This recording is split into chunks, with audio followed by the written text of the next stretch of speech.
¿Qué es la biología molecular? Pues como su nombre indica, es la rama de las ciencias biológicas que estudia la vida al nivel molecular. Si la invención del microscopio permitió conocer el vasto mundo de la microbiología, llega un momento en que los avances tecnológicos nos permiten conocer la vida aún más en detalle dentro de la célula y ver cómo funcionan las biomoléculas. De ahí que la rama de la biología molecular y la bioquímica se ha desarrollado muchísimo en los últimos años.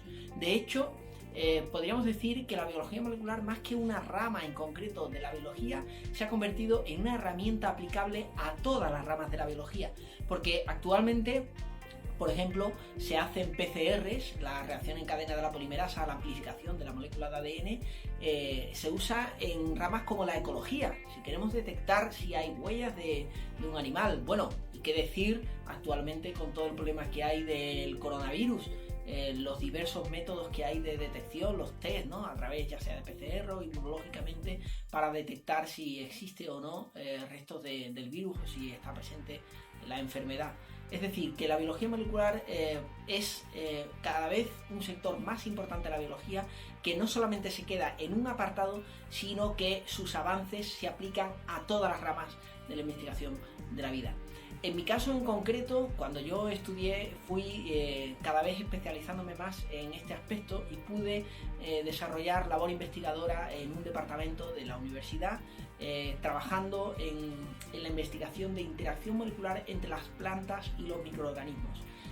Una tarea preciosa de colaboración entre muchos grupos, intentando a nivel mundial entender cada vez mejor cómo es a nivel molecular la reacción, la relación que se produce entre las bacterias del suelo, de la familia Rhizobiaceae especialmente, y las raíces de las plantas, las leguminosas normalmente, que permite que se fije el nitrógeno del aire, el nitrógeno que es inerte para nosotros, y que se convierta en parte de las proteínas. El nitrógeno forma parte de los aminoácidos, que son los que conforman las proteínas, los ladrillos de la vida.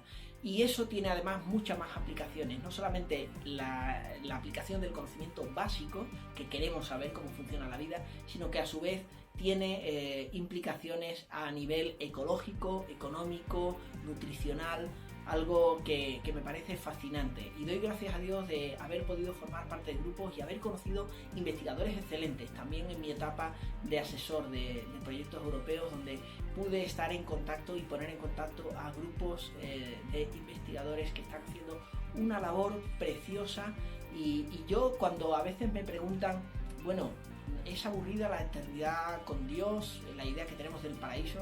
Pues yo digo que si en esta vida dedicar varios años a entender un poco de la creación de Dios ya nos fascina y nos lleva tanto trabajo, pues creo que tenemos mucho por delante si Dios tiene una nueva creación para ir descubriendo más acerca de Él.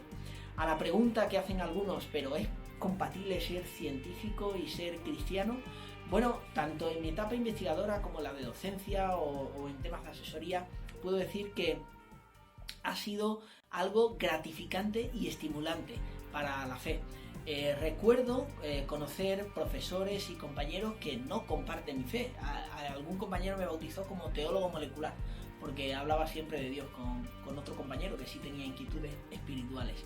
He conocido también profesores profundamente creyentes y personas de fe. Recuerdo precisamente en una conferencia que dio tras los premios que daban a las tesis doctorales, el profesor Dr. Manuel Losada Villasante, que recibió el premio Príncipe de Asturias por su investigación sobre la fotosíntesis, como él se declara un hombre de ciencia y profundamente creyente al mismo tiempo. Me encantaba además su observación, porque era una festividad que se celebra aquí en España, católica, sobre la Inmaculada, pero él dijo: aunque hoy celebremos esto, el acontecimiento más importante de la historia es la venida de Dios hecho hombre. Si esto es verdad, es el acontecimiento más importante de la historia, y estoy totalmente de acuerdo con él. Recuerdo también escuchar profesores que, viendo la complejidad de mecanismos solamente a nivel de las bacterias, decían: Dios existe. Tanta belleza, tanta complejidad en todo lo que vemos. El cosmólogo Alan Sandage, que se convirtió al cristianismo a la edad de 60 años, así que si eso no es tarde, nunca es tarde para abrazar la fe. Y él, cuando le preguntan por qué llega a la conclusión de la existencia de Dios, curiosamente no remite al cosmos, que también, pero habla del orden y complejidad que existe a nivel de la vida en el universo. Así que la ciencia y la fe son perfectamente compatibles, pero la ciencia no te va a obligar a creer. Es cierto que donde algunos ven diseño y maravilla, otros no lo ven. Pero aunque es cierto que la Biblia dice que la creación testifica y nos impulsa y nos lleva a ver que hay un diseño, eso no resuelve el gran problema de la humanidad. Kant decía que le sorprendían dos cosas cuanto más pensaba en ellas. Una era el cielo estrellado sobre él y otra era la ley moral dentro de él. Y aunque el cielo estrellado nos habla de que hay algún poder, alguna inteligencia, gran sabiduría, como dice Pablo, de modo que estamos sin excusa, como dice en Romanos 1, eso no resuelve el problema que tenemos dentro de la ley moral. Porque hay algo más acerca de Dios. La pregunta no es si Dios existe, la pregunta es si ha hablado, si podremos relacionarnos con Él. Y tenemos un problema más grave que saber intelectualmente si Dios existe. Tenemos un problema de relación. Dios nos creó para relacionarnos con Él, pero en el fondo de nuestro corazón sabemos que si tenemos que rendir cuentas a alguien, como me decía un compañero, estaba dispuesto a creer en cualquier cosa, pero no a alguien a quien rendir cuentas. Y si la voz de la conciencia nos dice que hemos fallado, que vamos a enfrentar una responsabilidad, un juicio del cual no vamos a salir bien, es un problema más que moral, es espiritual. La buena noticia que da precisamente el Evangelio y por la cual yo me considero cristiano, es que hay un mensaje fabuloso. Dios, el Creador, vino a esta tierra, se hizo como uno de nosotros, ocupó nuestro lugar, entiende nuestro sufrimiento, vivió esa vida perfecta que nosotros no podemos vivir y hizo algo más, dio su vida en nuestro lugar. De manera que aceptando lo que Él ha hecho, podemos presentarnos ante Dios, sabiendo que hubo un justo que dio su vida para que nosotros, siendo justos, podamos comparecer a Él y ser declarados justos y tener una relación con Él, no ya meramente como criatura y creador, sino como un hijo con su padre. ¿No es maravilloso?